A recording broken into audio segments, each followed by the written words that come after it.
Ayun na, nilagay na. Yung guso-guso. Scientific daw nito is agar-agar. Agar. In South Asia.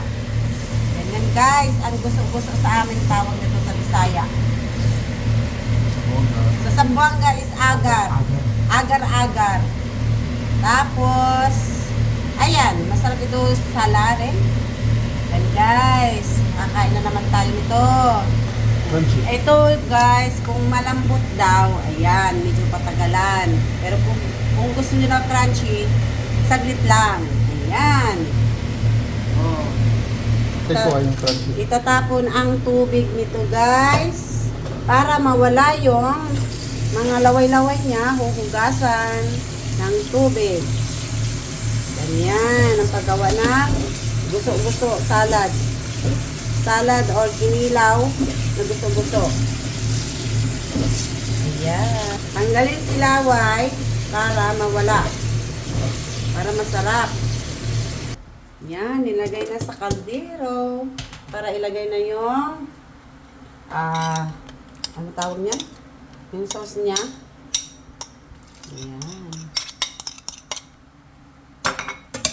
Halo-haluin. Nang haluin para siksik yung sarap. Andyan na yung sibuyas, kamatis, may luya, tapos suka, at tinimplahan na mahiwagang panimpla.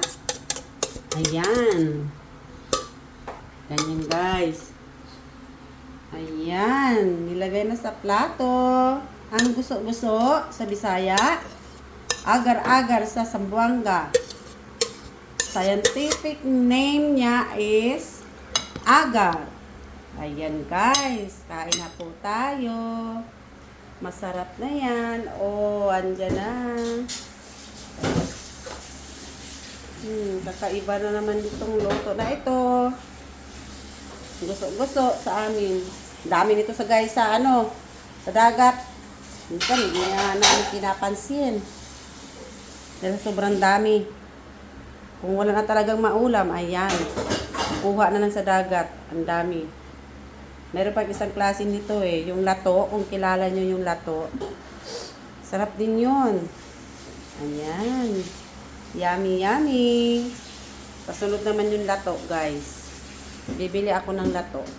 Ito muna ngayon. Sarap. Diba? Hindi siya guys, hindi siya malambot, yung tama lang. Kasi ayaw ko naman sobrang lambot, pangit naman lasa nun. Ayaw ko rin naman hindi lutuin, na sobrang hilaw naman yun. Ayan, masarap.